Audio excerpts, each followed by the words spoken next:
Pokoknya kalau prospek kerjanya semua SKM itu bisa di Harus pintar ngomong nggak Kak? Kayak harus, atau apa aja sih ciri-ciri tanda orang tuh cocok kuliah di FKM? Ada nggak tips biar bisa survive di FKM Kak? Sesuatu yang orang-orang mungkin atau anak SMA belum terlalu tahu tentang FKM Kak? Terus semua departemen ini bisa kerja di mana saja atau maksudnya harus ada bidang-bidang tertentu gitu kan? Kayak Ika kan AKK itu lebih ke manajemen dan keuangan, berarti kayak bisa di BPJS gitu. Atau dari lulusan gizi bisa juga ke BPJS atau gimana Kak? Biasanya kalau BPJS kan nggak membatasi Kak. Pokoknya kalau prospek kerjanya semua SKM itu bisa di Dinas Kesehatan, terus bisa juga di Puskesmas, rumah sakit, terus di BPJS, itu BPJS Ketenagakerjaan atau BPJS Kesehatan kan Kak. BKKBN juga bisa Kak. Terus BNN, Badan Narkotika juga bisa. Atau kalau EPIT itu lebih bisa juga kayak di kesehatan pelabuhan, kayak di bandara gitu. Di KKP ya, KKP di bandara. Terus kalau di Dinkes apa PNS maksudnya? Kalau dinas kesehatan Kak, ya, kalau di Dinkes itu ya PNS. Terus kalau misalnya ada buka tenaga honor atau kontrak, kita juga bisa situ Kak.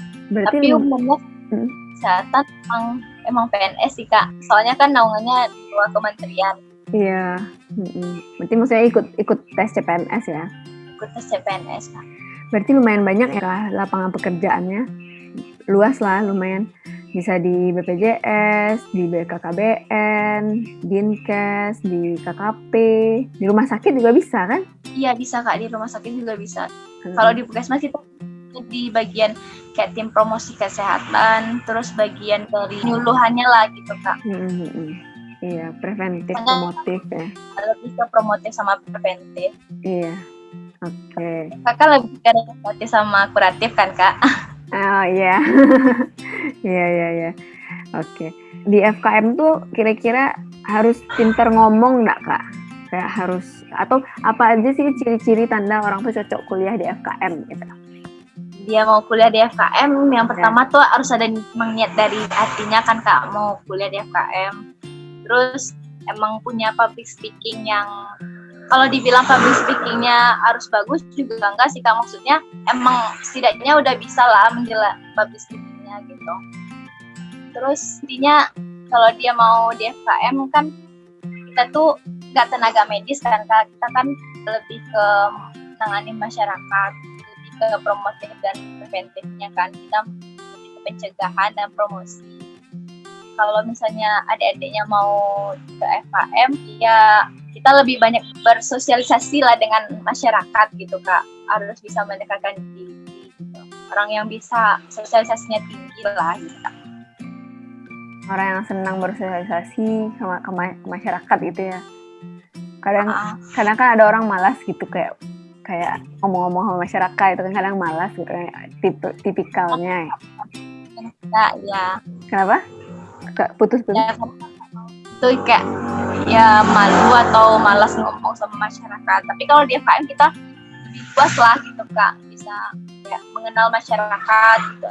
Oke, ya. Tips biar bisa survive di FKM Kak? Kalau menurut Ika yang dari kayak cepat tamat itu ya Kak? Iya ya Kak. Ya otomatis yang pertama tuh kalau udah emang niat kuliah di FKM, otomatis kita emang harus rajin kuliahnya, terus dengan nilai IPK untuk dapat nilai lah ibaratnya kan Kak, terus ilmu juga kan. Selain kita dapat ilmu, terus kita juga harus tinggikan nilai untuk biar cepat tamat. Misalnya SKS tadi kan Kak, sistem SKS kita misalnya kalau kita semester 2 nggak dapat 3,25, otomatis kita nggak bisa ambil 24 SKS gitu. Jadi ya yang pertama itu harus rajin, kedua emang gigih mau belajar gitu Kak. Pokoknya ya rajin-rajin, banyak membaca juga. Pokoknya intinya ya emang harus dari pacu dirinya sendiri gitu Kak. Memang ada niat, terus belajar sebaik-baiknya gitu nggak Kak? Sebenarnya ujung-ujungnya juga niat kita nggak mau belajar atau enggak gitu kan kadang kan ya sekedar masuk kuliah, kadang ya dari pengalaman kan Kak, ya sekedar masuk pulang, kayak mahasiswa itu kan ada namanya kupu-kupu kuliah pulang. Kalau yang kura-kura juga ada kan Kak, kuliah rapat. Iya. Yang penting kita aja yang bagi waktu. Iya. Kalau Ika sendiri ada ikut organisasi apa namanya UKM ya dulu. Kalau Nana pribadi Nana ikut tapi sering kupu-kupu gitu loh. Sering kupu-kupu. Kalau Ika gimana? Juga dibilang kupu-kupu Kak, tapi lebih banyak ikut organisasi lah Kak. Semester waktu awal-awal aja 2017 dan Ika di FKM kan ada masa kadernya juga kan Kak, yang pas di 2016 semester 1 kita kadernya cuma 1 semester Kak, 3 bulan. Nah itu untuk tahap masuk organisasi nih Kak, cerita dikit. Jadi mau ikut organisasi kita ada pengkaderan dulu dari awal semester kan kita masukkan Kak, kalau itu kan masuk 2016. Jadi Kak 1 semester itu kita pengkaderan dulu Kak, namanya makam. Kalau di FKM namanya makam masa pokoknya kayak ya pengkaderan gitulah Kak, kenal-kenal sama senior gitu kan. Kalau udah lulus nanti kita baru boleh ikut organisasi. Jadi kalau misalnya kita nggak lulus makam itu juga nggak boleh ikut organisasi Kak, gitu. Makam namanya? Ya makam Kak. Malam keakraban? Enggak Kak, kepanjangannya kayak orientasi mahasiswa gitu Kak. Oh oke. Terus kalau misalnya nggak lulus dari makam itu kan jadi nggak bisa juga ikut organisasi di FKM Kak gitu. Kalau kan itu organisasi ikut BEM terus di HIMA sama ISEF Kak. Apa ISEF? UKM SEF Kak, lebih kayak kepramukaan gitu Kak. Oke. Aktif berarti Kak ya? Lumayan lah Kak. Iya. Mantap. Terus kalau si Audrey apa jurusannya Kak? Dia ngambil departemen apa? Dapatnya? Departemen K3 Kesling Kak, Kesehatan Keselamatan Kerja. Itu yang sama Pak Nirza itu ya, Nirwa. Pak Nirza. Suwardi Aska Kak. Suwardi Aska ya. Pak Edi. Pak Edi. Bapaknya baik nak. Bapak itu baik juga mah Kak, Bu Tuti namanya. Istri juga di FKM? Iya Kak, Bu Tuti Ernawati. Ngajarnya di AKK Kak, tempat Ika. Yang departemen. Iya, departemen Ika. Oke, terus ada lagi enggak Kak kira-kira sesuatu yang orang-orang mungkin atau anak SMA belum terlalu tahu tentang FKM Kak? Ya FKM memang kampusnya, kalau untuk kampus sendirinya di UNAN memang belum ada sih Kak gitu, yang masih kayak berada di Limo Manis, cuman belajarnya masih di gedung bersama gitu sih Kak gitu. Belum punya kampus kayak FK kan gitu.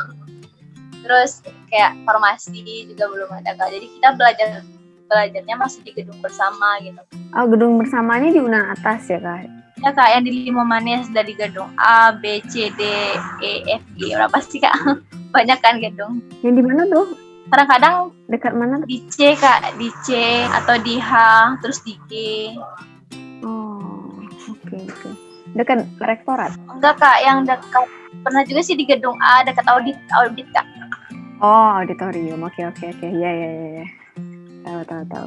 Oke. Terus ada nggak kira-kira pesan dan mungkin motivasi gitu buat adik-adik yang mau masuk FKM gitu? Motivasi untuk masuk FKM ya pertama itu FKM emang belajarnya dari promotif dan preventif kan Kak. Jadi kita sebagai tenaga kesehatan kalau FKM ini sendiri kita kan mencegah orang sakit gitu kan Kak. Kalau udah sakit kan itu udah dari dokter gitu kan Kak.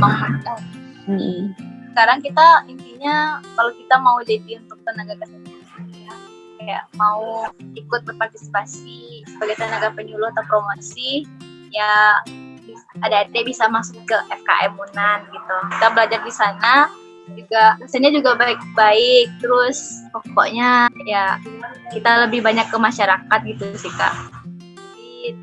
tergantung adik-adiknya lagi mau, kalau misalnya emang mau belajar bersosialisasi dengan masyarakat, otomatis kita harus siapin mental juga gitu Kak. Iya. Oke. Memang orang-orang yang senang bergaul, senang bersosialisasi dengan masyarakat, senang berbagi gitu nak Kak. Biar gimana, biar masyarakat ini sehat, biar nggak ada yang sakit gitu harapannya gitu ya. Oke. Iya, memang menarik sebenarnya kan kita belajar tentang kesehatan juga buat diri kita sendiri dan juga buat orang lain, Kak. Iya Kak, terutama untuk diri kita sendiri, terus untuk keluarga kita juga kan Kak. Iya, betul ya. Terus masyarakat. Iya betul. Terus semoga nantinya kan jadi ilmu yang bermanfaat dan buat masyarakat ya. Iya Kak. Oke, kayak udah ngerti gitu sekarang tuh ternyata gitu di FKM belajar gitu ya. Nah baru tahu maksudnya yang Ika jelasin. Terima kasih banyak ya Kak atas waktunya dan kesempatannya udah diwawancara. Terus sukses ya Kak, semoga sehat selalu, semoga pandemi ini cepat berakhir lah, kita bisa kerja kayak biasa gitu nak, yang normal gitu. Ya sukses ya Kak, karirnya, cita-citanya, semuanya. Salam buat keluarga. Oke. Ya, Kak. Terima kasih banyak. Ya Kak, sama-sama Kak. Ya, assalamualaikum. Waalaikumsalam.